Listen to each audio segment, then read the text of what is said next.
No worries. Okay, so on the wall, we're going to have positive shin angles. And what I mean by a positive shin angle is our shins are in the direction of our intended travel. Okay, so we're in that wall drill, we're on the balls of our feet. From this position, we're just extending out. Okay, from here, we're loading up the quads and then exploding out. Okay, thinking about those external cues. Okay, pushing off like a rocket, driving the ground away. Okay, so that's the first place to start. Nice and stable, just focus on pushing through, exploding through. Okay, so if we spread out along the wall, okay, couple of reps in that bilateral position. Make sure we're low, balls of the feet, positive shin angle. So we want to make sure we're going forward, not up. Again, that horizontal force production is essential for acceleration and maximal velocity tasks. Nice and easy. So again, this should be really easy. It's a really simple starting point. So we see that triple extension of ankle, knee and hip, that high force production going in that forward motion. If we want to progress that, we obviously decrease stability. So this time we'll go for the single leg. Okay, so same sort of position, okay, positive shin angle, out as we load up, and then extend through. Okay, and again, we're focusing on horizontal propulsion. Okay, I'm not too worried about the speed here. We're exploding through that contralateral limb, that opposite limb. We're exploding through, pushing off that leg. So again, we should see controlled triple extension. Now I want you to punch the knee forward. Okay? Think about punching that knee forward as you do that motion. Okay?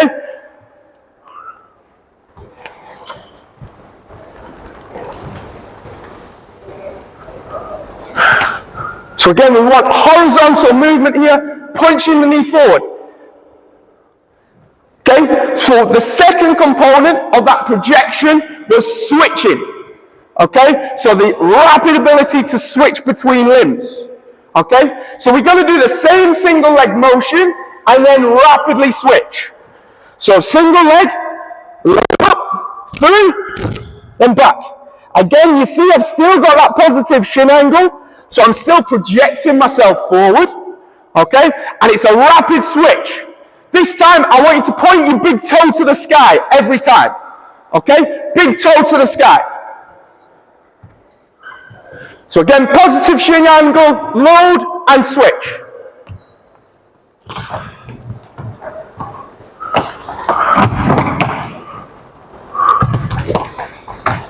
Good.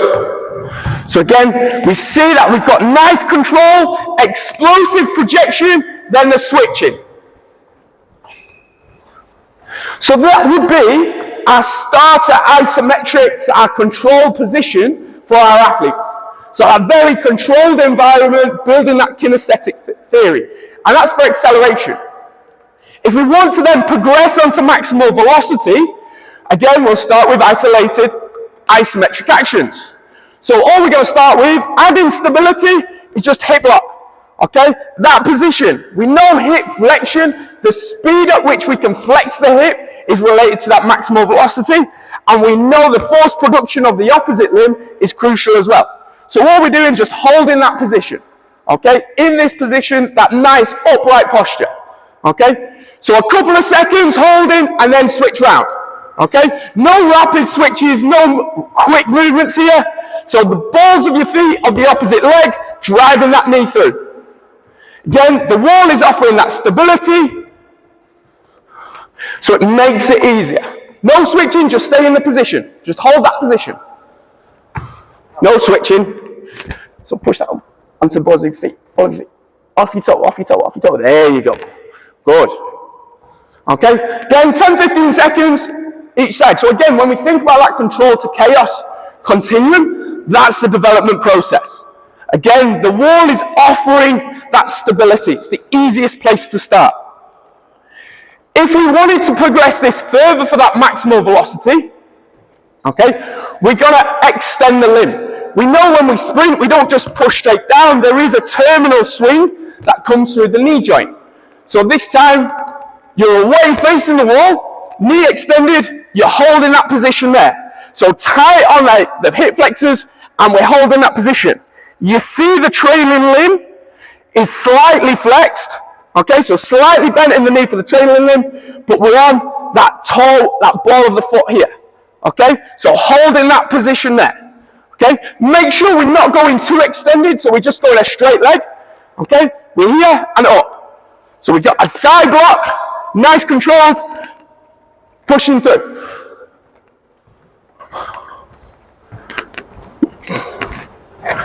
So again, make sure we're not going too high with this limb. Go a little bit lower. Just here. That's it. So thigh block, yeah? So it's not a mobility exercise. I don't want to see how flexible you are. I want to see that isometric action, that isometric position. Bring that one down a little bit. So I have a thigh block there. Perfect. Yeah, somewhere around that. Right here or just slightly above. Okay, so that maximal velocity position. We can then look to progress this through adding load if we were to use the medicine balls. Okay, so we can progress this by adding load as well. Now we're going to move on to more dynamic actions as our other progression. So we're going to progress through. So if you walk over here for me. So again, we're still focusing on the acceleration here, that early phase. So when we're thinking about that projection, we need to make sure we're getting our body out in front of us. Okay? And the constraints we can use for this is our starting position. So my starting position here, it's like a track athlete. Okay? But I'm going to be very, very narrow. Okay? So my front foot is on the line, and you see my back knee is by my heel. I then lean forward and load the front leg. Okay? So again, when we think about the position we've just worked in on that single leg, it's very similar. Okay, so from here, this will only encourage me to go forward in that projection. Okay, so from here, I've loaded onto the toe, then just projecting out. Okay, so that's the start. The start position nice and narrow in that stance. The knee is by the heel, and I load up the front foot, and then as I fall forward, extend out for that projection. Okay, so let's go across this line here, just accelerate out to the first cone. Come on, you lot. Don't hide down there now. You've done the easy bit. Terrible. So again, make sure we're loading up that front leg.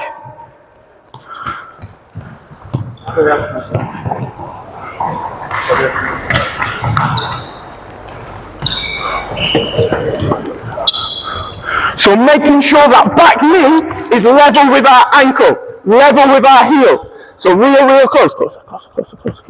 Okay, so see how that angle comes forward now? And then we can accelerate out. So project yourself out.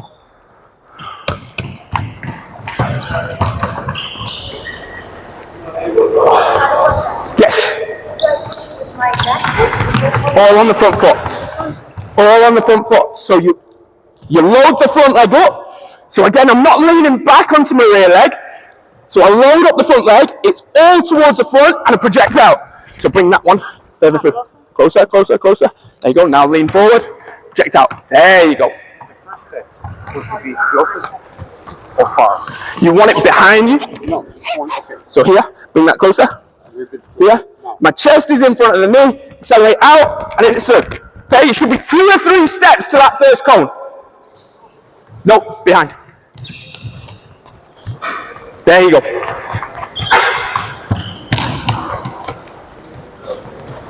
It's too far. The first step might be a little bit. Again, we want to produce force behind us. We want to lean forward. Yeah. So that deterministic model for acceleration, we need that forward lean to allow us to project. Okay? Once we've accelerated and we've projected out, that's when that rapid switch comes in. Okay? So when I'm here, I now need to get back out to the second leg. Okay, to rotate through. So again, this position here, lean it forward here, think about coming back through. Okay, so this time, I want you to come to the second cone. So we're progressing it, we're going to get gradually faster. That control to chaos.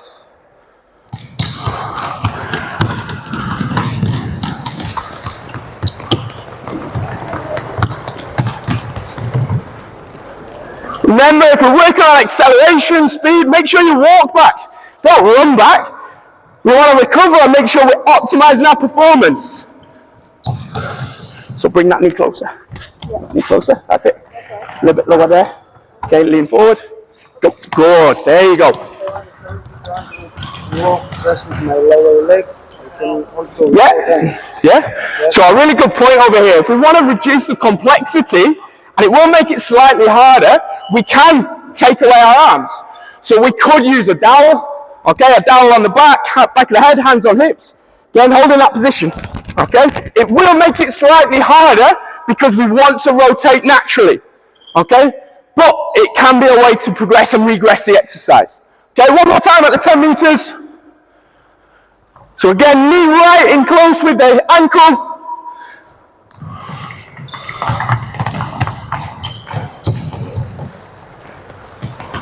Good. Lean, lean, lean, lean. Keep going, keep going, keep going. Go. Okay, obviously, we need to add a little bit of sport specificity to this because we don't all accelerate from a linear starting position. Okay, so this time, we're going to start one knee up, one knee down. The outside leg to start is going to be up. I'm still accelerating that way. Okay, so I've now got to push and get out.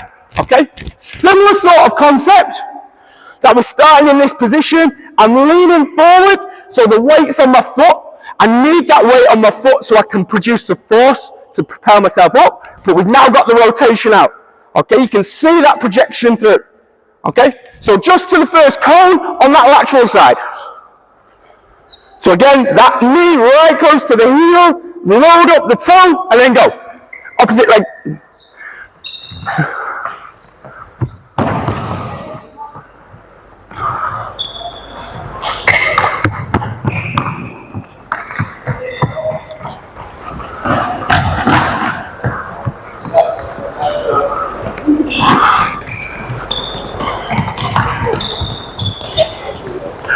So we can start to offer cues that might be useful for the change of direction performance. So look in the direction of future travel when you accelerate.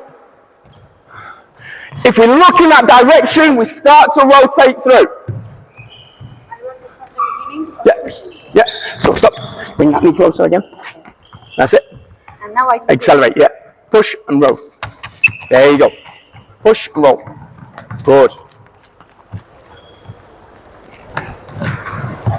Over leg, that leg up. Swap legs. So this leg comes up. This leg up. That's it. There you go. Okay, nice and close. Yeah. That's it. So it's loaded. Go. Beautiful. You need a lot of coordination with that exercise from the first. Yeah, it's movement variability. It's that progression, isn't it? Okay, so that starts from a static position. Okay, so static positions are obviously easier to teach, they're easy to develop. If we want to progress a little bit further, we want to add some velocity to it. Okay, really simple way to add velocity, thinking about that stretch shortening cycle, is to hop back. Okay, so this time, they're going to hop back. In that hop, we're in that accelerating position. Okay, very similar to the wall jump, that bilateral wall jump, yeah? And then you're accelerating out. Okay? So hop, accelerate out. Again, think about that projection. Think about that switching. That it's nice and rapid. So hop back, then go.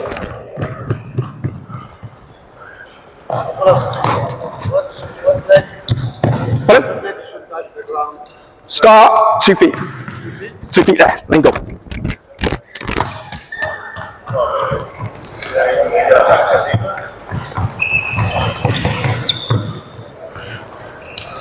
So we're still going forward, so we need to make sure we're leaning that way in that early phase. So try and keep your chest in front of your toes a little bit further. There, then go. Okay, don't stand straight up. Stand up, stand up, stand up. Stand up, then go. That's it. Good. Same stance. We're going to progress onto that. That's it. Yeah, just like that. It will be, because you're in that position, you've got to stamp in front. Pardon? Yeah, Yeah, you can do that. Yeah, that works. Okay, so some of you are asking about the step and the foot position. Okay, so this time you can go back into a split position. Okay, so when we go back into that split position, we need to project off that front leg and drive that opposite leg through. Again, often movement variability here. Do it off both limbs. Okay, make sure they're able to do it off one limb and then off the other limb. Okay, with the rapid switch and that projection out. Okay, let's go for it. Couple of reps each.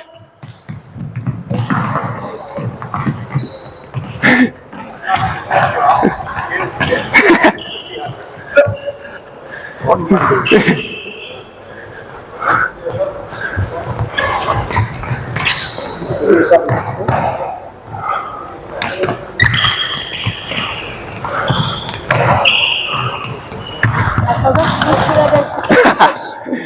time. So it's going to be that front one. So I want to project off the front one, but this one drives through. Stand up, don't bend your knees. Stand up, lean back, lean up. That's it. Yes? When we want to emphasize the eccentric part, when we have to do this? In which category? This will be acceleration. So it's that early concentric part. We're going to do the braking in a minute, which is eccentric. Okay. So again, this is that acceleration. Okay? So now we're going to focus on the deceleration. So now we can get you moving fast or faster. Can we actually now put on the brakes? Okay? So this time, you just got to accelerate out from a 2-point stance. So 1 foot roll, 1 foot back. Again, we use this as a simple, stable position. Okay? All you're going to do, accelerate out, and you're going to stop dead in a bilateral position. Okay? We're going to start with the first cone. The reason we start with this first cone is because we've got less horizontal velocity. I'm not moving as fast, so I don't need to apply as much force to brake.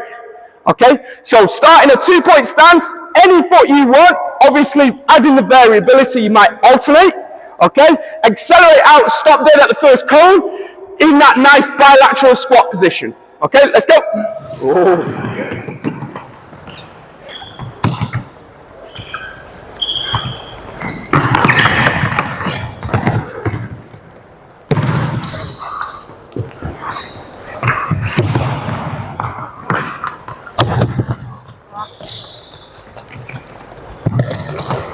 Okay,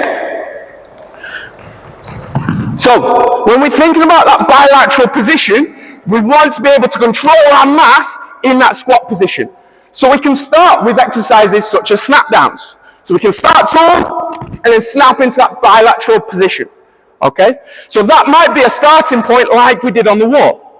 So in the deceleration, our technical points, we need to drop our mass. If we're staying too tall and we're trying to stop, our mass is still going to travel forward over our point of contact. Okay, so some of you when you were traveling, you were trying to brake and you're still going forward. Okay, so we need to make sure we're dropping our height down, there, okay, before we stop. Okay, so this time, adding that variability, we're not going to stop on a diamond, a bilateral stance. Doesn't really happen in team sports, maybe very occasionally with contact sports. A lot of team sports, I want to direct my opponent to the touchline. I want to get them out. I want to use the touchline as a defender. So this time, I'm going to accelerate out and stop in a split position. 1 foot forward, 1 foot back. That would open me up for that change of direction.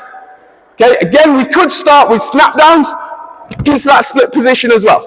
Okay, so this time, decelerate to the first cone, and in a split position. Again, drop the height down. Let's go.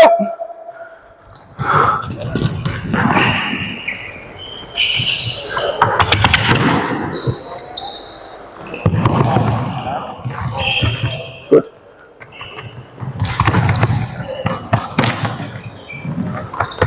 Good.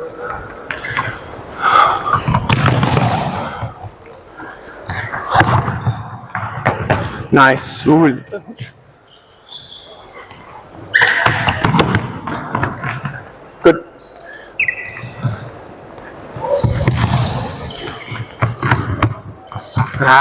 Decelerate.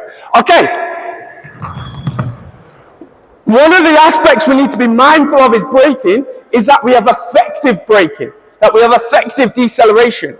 And what you might see with athletes is them trying to do loads of steps to decelerate, okay?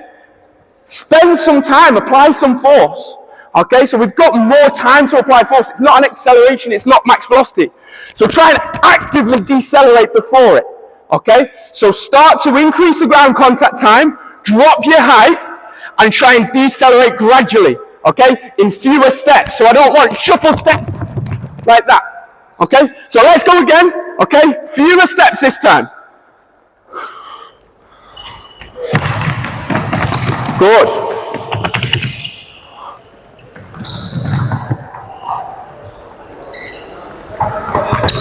Nice. Good. Take another step there. Yeah. One more step. Nice. Good.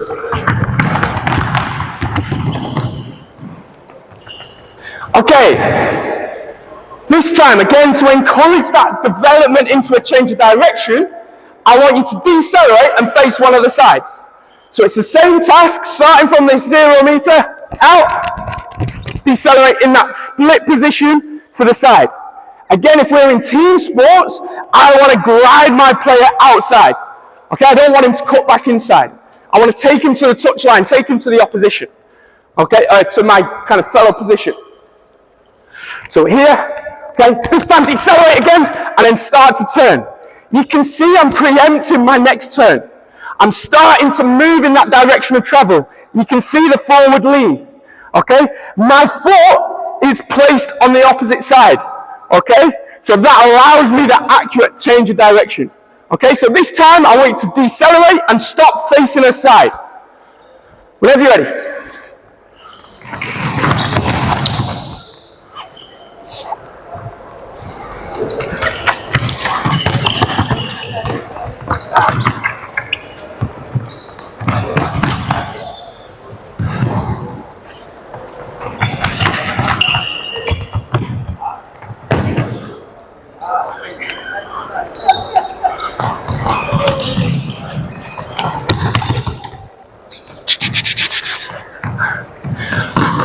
Okay, couple of things to look out for here. Trunk position.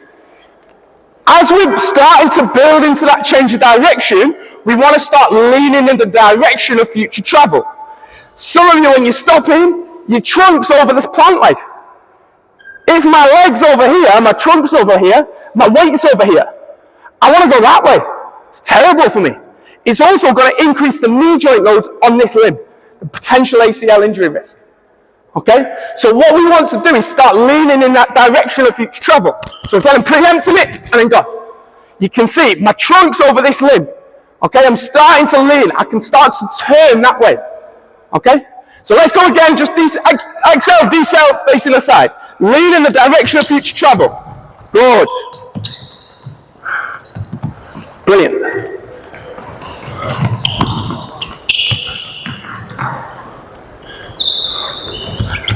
So again, a simple external cue has improved a lot of the decelerations because now they're decelerating their mass effectively.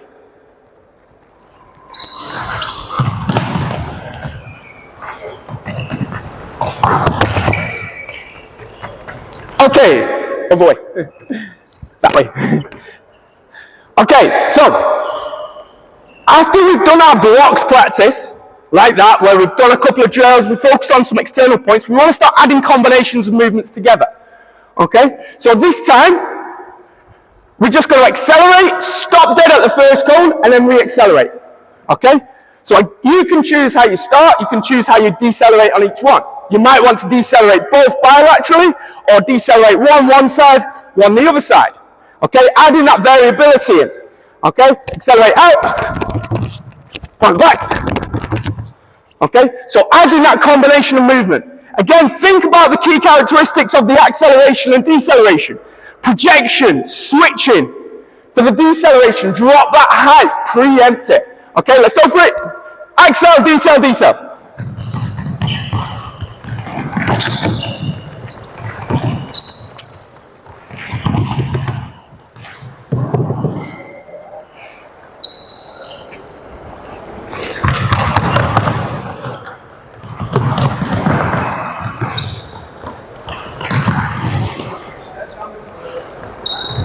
The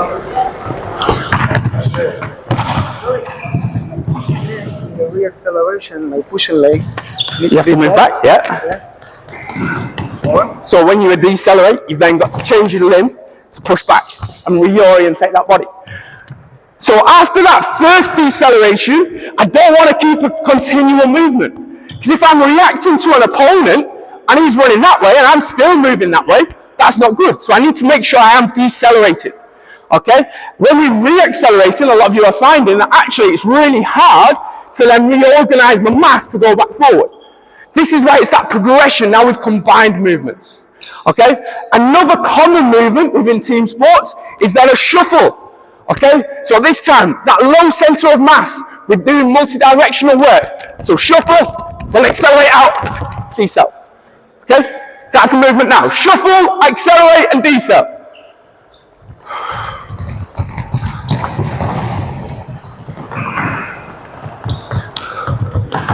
So you can see that projection, that switching after the shuffle, and then stopping on that decel.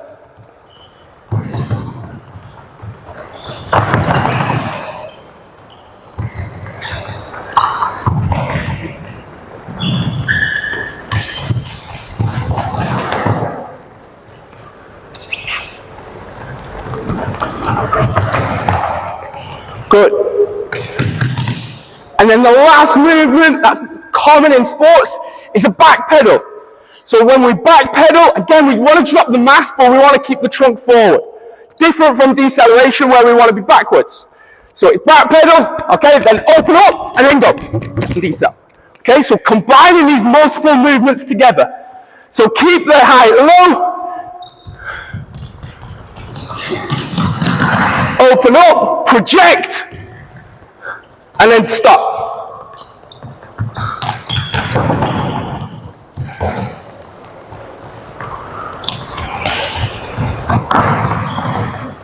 Slow motion. Slow motion there, yeah.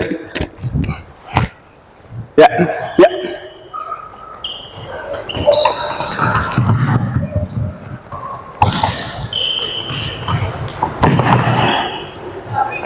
Yeah.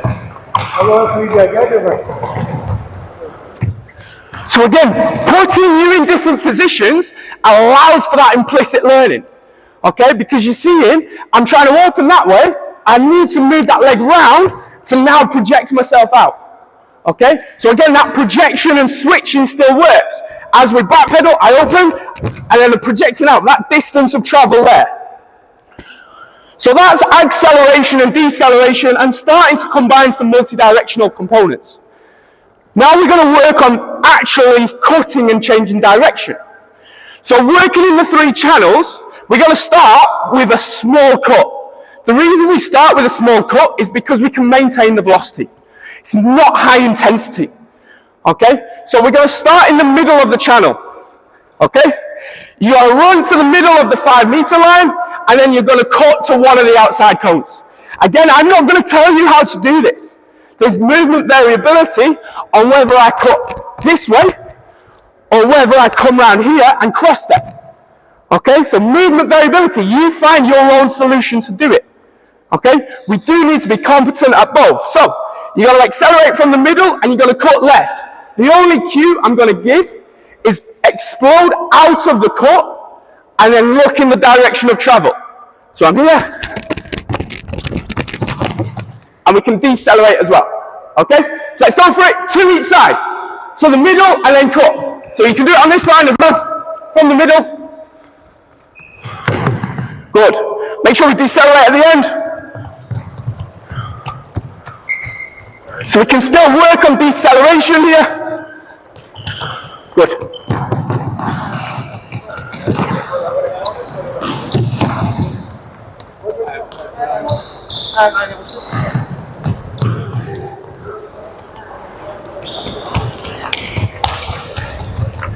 So we can see there's a variety of different techniques coming into play.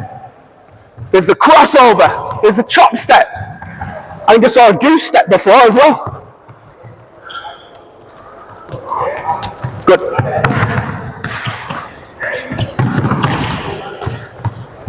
So again, lean in the direction of travel, project yourself out. Good.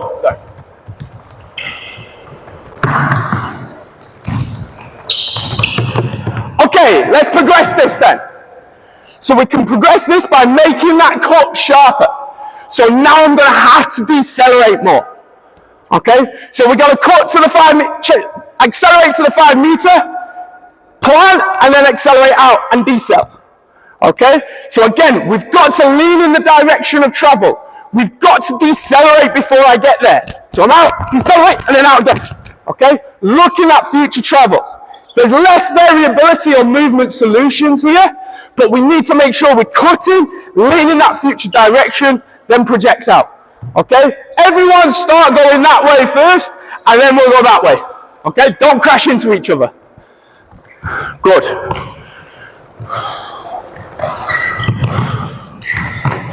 So again, the demand for braking is higher here.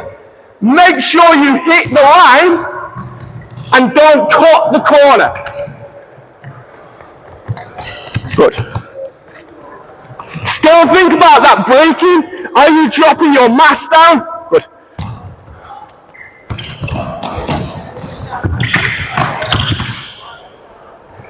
Once you've done the right, let's go left.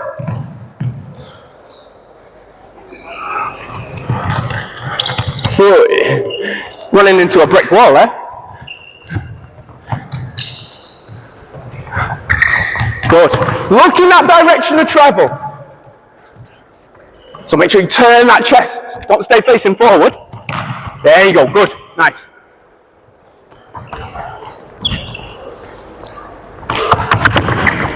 Good. Good change.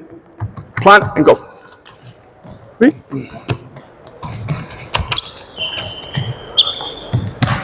Okay, if we were to progress this further again, we're now going to go to 135.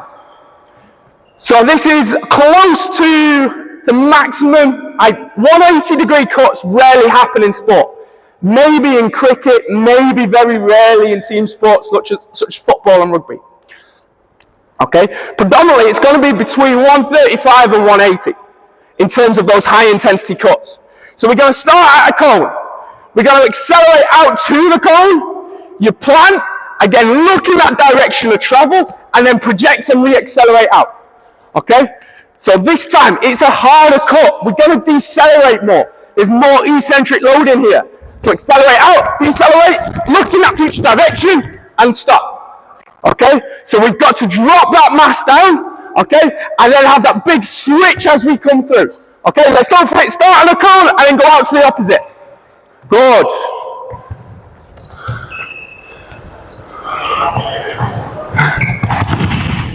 So again, this is not 180 degrees yet.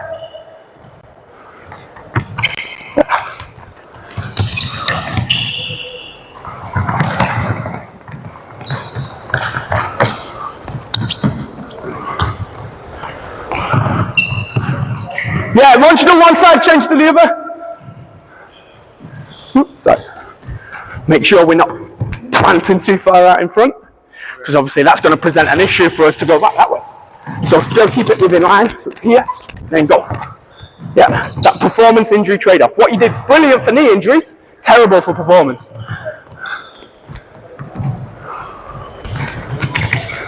Make sure we decelerate.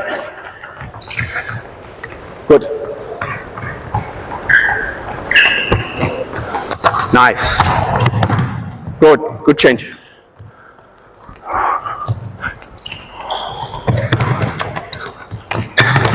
Again, make sure we're not taking short, choppy steps. This should be effective deceleration. Okay. Ooh. Alright, I said we needed to focus on that worst case scenario as well. Okay? So yes, 180-degree changes of direction happen rarely. Okay, they're not that common. Okay, but we do need to prepare our athletes for them. Okay, so this time you're going to start in the middle of the channel. Again, you're going to run to the middle line, and then you're going to re-accelerate. It's not 480, but just a meter left or right of the middle. Okay, so again, there's a higher demand for braking here. There's a greater demand for that re-acceleration. So starting from this position, look in the direction, and then out we go. Okay, so we're still getting that projection and switching as we come through that re-acceleration, and we're still leaning in that direction of travel with that lower center of mass. Okay, let's go for it. Couple of times each side.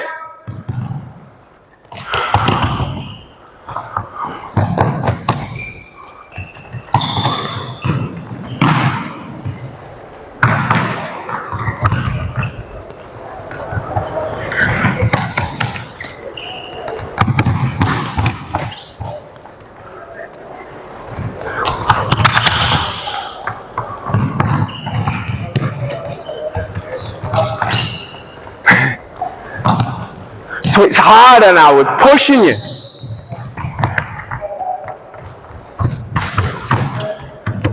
Good. Make sure we're effectively decelerating. Good. Good. Soccer, also the right side, the defender in the right, Yeah. the sides, they do that. Yeah. Accelerate for the overlap. For the overlap, it's rarer though. The most common change of direction are those shorter cuts. So although it does happen, it's rarer than me going 45 degrees, 90 degrees. So it does happen, but it is rarer. And again, it's position specific as well. So like fullbacks, especially if you're playing in a 3-5-3 and you play with those fullbacks that way, they will have a lot more change of direction of the bigger. So, all right, so I identified before there's a performance injury trade-off with any of these changes of direction. We can either make it really risk averse in that we reduce the injury risk as much as possible, but then if we're doing that, we're going to accelerate and we're going to still be facing in this direction, brilliant deceleration, and then a change of direction to cut back out. But we can't do that in sport. The wing back being the example, if I decelerate and I've come to essentially a full stop with a perfect foot, perfect alignment, avoiding any knee valgus or varus, okay, and perfect trunk control, that winger's past me already. He's gone. Okay, never going to catch up to him. Watch Manchester United this year. Diogo Dalot, terrible. Can't change. Okay, so we need to have some ability to decelerate and start to turn. Okay, so our foot plant is going to be around about 45 degrees for a 180 cut. Okay, this minimizes our injury risk but optimizes our performance. If we really wanted to optimize performance, we'd have an even bigger cut, a really big change. Okay, around that 90 degree, but you can see where my knee joint loads are going now. Okay, those knee joint loads are going right through the middle, and that's that high injury risk scenario. Okay, so we need to have that performance injury trade-off. So as we progress through into that kind of developmental technique modification continuum, we now want to combine these movements together. Okay, so this time, we're going to do multiple 90-degree cuts. Okay, so you're going to accelerate from one cone, decelerate 90 degree, 90 degree, and then decelerate here. So now we're combining movements together. Okay, this again pushes that cognitive interference. So again, still thinking about that acceleration, deceleration, and the good foot placement as we come through. Okay, so let's go. Combination 90-90s. Okay, let's go for it.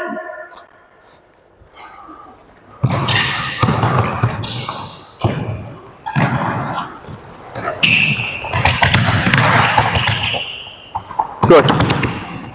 The rear foot is need to be on 45 degrees or the front foot? The turn is the foot, the front foot. Yeah, so if I'm, but only really for like the 180s. For the 90s, I can stay fairly out that way, so I can stay fairly level. But for the 90s, progress out. Okay. For the 180s, that's when we want it. So when I'm going back that way, that's when I want that slight change. Ah, okay.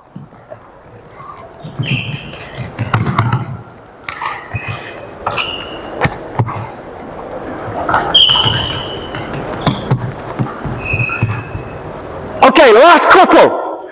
Then now let's change. Sorry. Now let's change our movement again. Okay, so this time we'll start with a back pedal. Okay, we're going to come out, then out to the 90. Okay, so start with the back pedal, then you're cutting out, then change at 90 degrees. So again, combining now different movement patterns together. Good, nice, very good.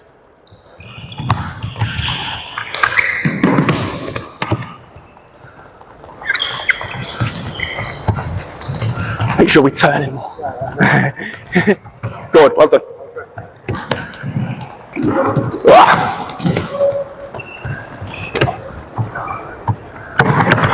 Good decel. Look in the direction. Lean towards the direction of travel. That's it. Make sure you go both sides. And again, make sure that back pedal, we're still keeping our trunk forward and we're not leaning too tall. Ah. Good.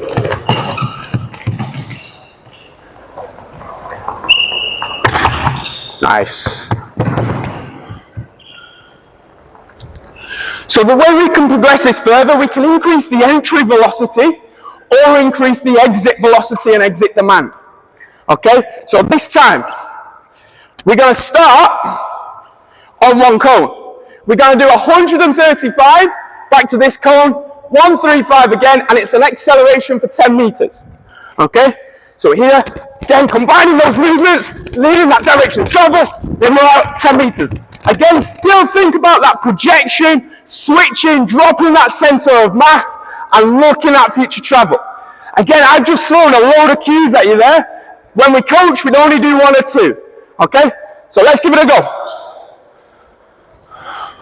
So harder deceleration, harder task demand, increase the accel out.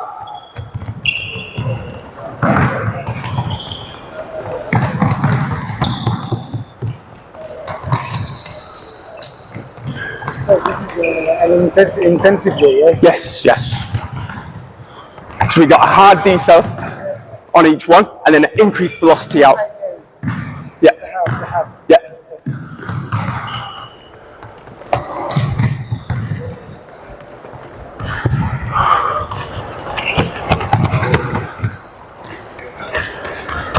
Good. Nice little shuffle there as well. Saw that. So again, the combination of movements and increased exit demand.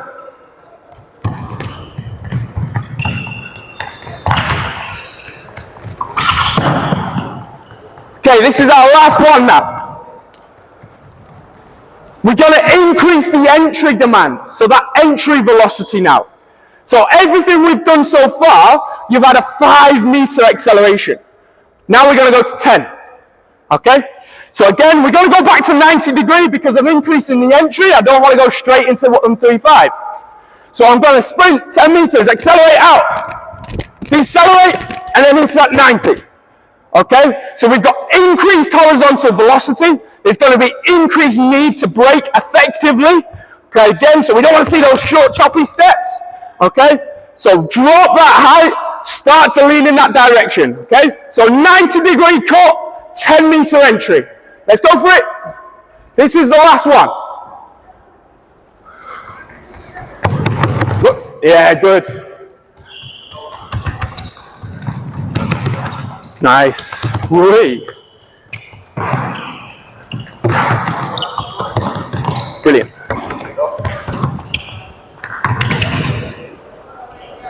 So once you've done one side, go the other. Yeah, you can go outside, inside. You got a brick wall coming at you.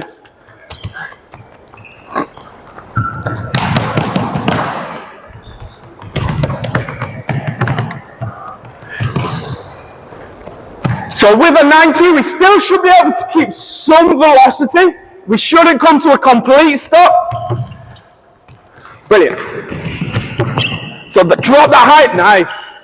Okay, so we can see the demand for eccentric strength goes up. Okay, so before we get to the chaos, which we're going to focus more on the robustness section later, which is the reactivity.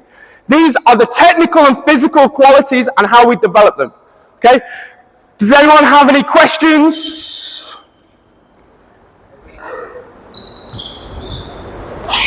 Yep. Thank you, Nick. אנחנו יוצאים להפסקה, ל11 בדיוק, אנחנו יוצאים את הסשן הבא.